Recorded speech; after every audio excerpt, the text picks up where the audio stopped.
think blogging has changed tremendously over the past decade. One, we didn't really think of it consciously as something that would be quite so pervasive, quite so influential. So early on, when I started reading blogs, I felt like everybody in the community, a few dozen of us, all read every other blog every day. That'd be a little hard to do when the other, 100 million or so show up to think, gosh, this is a little bit more than we can read. But there was a very, very strong sense of community, and what came from that was the same feeling I have being in the East Village here in New York, where I live, and saying, I know who my neighbors are. I know, maybe I don't know this person well, but their face is familiar to me, and in the same way their voice is familiar. And so your norms for a community that size are really very thoughtful. They're very, very considerate. And, blogging, somewhat to my dismay, has gotten a reputation as being a free-for-all. And people can say anything, do anything. They're really unkind in the comments a lot of times. And those are because as newer sites came along or newer bloggers came along, they hadn't quite learned the lessons that you get after 5 years, 10 years of blogging, which are that you really want to make sure you have a human connection between the readers of your site, between you as a blogger and your readers. And if you do those things, you can preserve the best elements of it. So I think we've lost a little bit of the personal connection, as certainly the biggest blogs have been the ones that define people's perception of the medium. And those are essentially just more broadcast or, large-scale publishers, just like TV and radio and newspapers were. It was hard for them to keep a relationship with their readers. I think there's a lot of conversations where journalists say, what do we do about the authenticity problem? How do we confront it? I think the fact that that when I'm in the journalism world is described as a problem is very telling, right? And I think the reality is humans are very, very well wired to evaluate the credibility of a source of information all the time. We do it night and day. And there was this pretense for a long time, when journalism was primarily a mass market endeavor, that you had to defend your credibility at all times and that nobody would know what your bias was if you sufficiently hid it. And the thing is, we've always known. We've always been able to see through that. And so, I think step one was acknowledging how much people wanted a real human voice, that they would be their own judge as to whether there was a bias there and what the background was. And then the question of credibility comes up all the time. What about if something, that CNN reads on air from Twitter isn't true? Then it gets corrected, and that's okay. As it turns out, a lot of what gets reported gets corrected later. I wish that they got it right the first take every time, both in blogs or on TV or in newspapers or whatever. But the reality is we don't know what something means right away.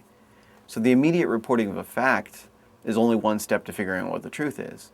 And the analysis that comes later is necessary to do that. And if some of those initial facts are fuzzy or incorrect, or even a lie, a deliberate act of deception, that actually happens all the time. I can think of a million political examples where what somebody's saying is actually the opposite of what they're doing. I think a lot of people ask, is blogging over? Has it run its course? Is this new thing cooler, if that's Facebook or Twitter? You will know blogging has truly succeeded when it becomes invisible. And I think about this a lot with, phone calls. I get introduced still at events as, oh, he's a blogger.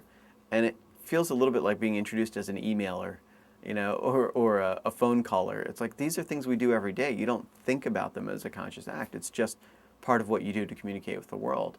We're still a few years away from everybody realizing that every time they take a phone camera picture and they post it up somewhere, they are acting as a blogger. Every time you jot down a couple notes online and share them with your friends, check out this link, that is blogging. And it doesn't have to go by that name to be that important act of documenting what you think matters to you. That fundamental act of connecting and sharing and building a relationship with someone around the things you share with them.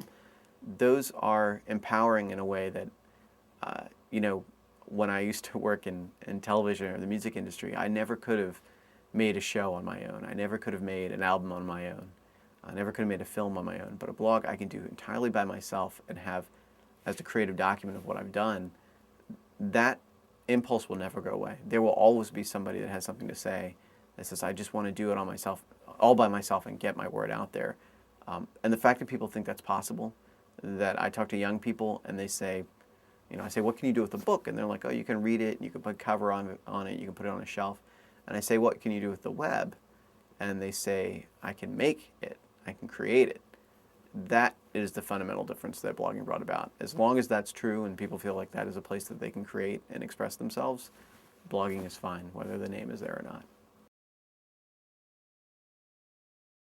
People ask a lot about, is the web bringing us together or taking us apart? I think culture has changed to the point where shared experience is much less common.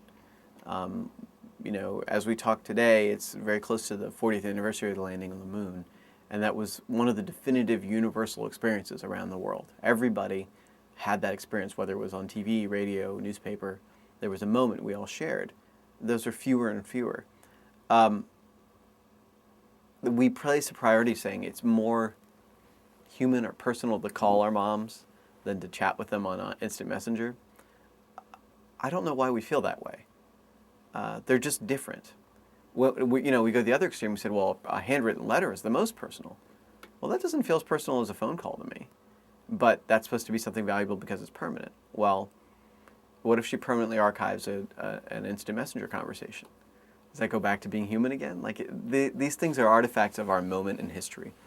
We are trained to teach that something new is inhumane and personal and computerish and technical and sterile, and everything old is warm and analog and expressive. And I don't feel that way. I don't feel, I have emails that I cherish and value, and I wish that we created technologies that honored that. I don't want to throw away all my SMSs when I get a new phone. I want to save those somewhere. But if done right, these technologies are designed to help us communicate with people we otherwise wouldn't be able to, with people we didn't know we had something in common with. They can help us discover a commonality. They haven't been architected to create shared experiences very well, so we're losing a lot of our cultural touchstones of something that everybody knows, a song everybody knows the words to, or a video everybody's seen. But they've done a good job of all of us saying, oh, I saw this funny YouTube video and I passed it along. And that is shared experience as much as millions of people sitting around watching, the finale of MASH was, decades ago, or watching the Super Bowl for its ads. So I think done right, these technologies bring us together. The web is a tool for connections. That's what it's designed to be. I think the fact that a lot of people don't feel that way has been because the first attempts at a lot of social networks or social software on the web have been created by people that are bad at building relationships, both personally and as architects of communities. But we can fix that. The first decade of the web was pretty bad at that, but we're getting better at making real connections online. And I think when it reaches its potential, the web will bind us together in ways that television never could, that will make a phone or a handwritten letter seem as, rudimentary as they were.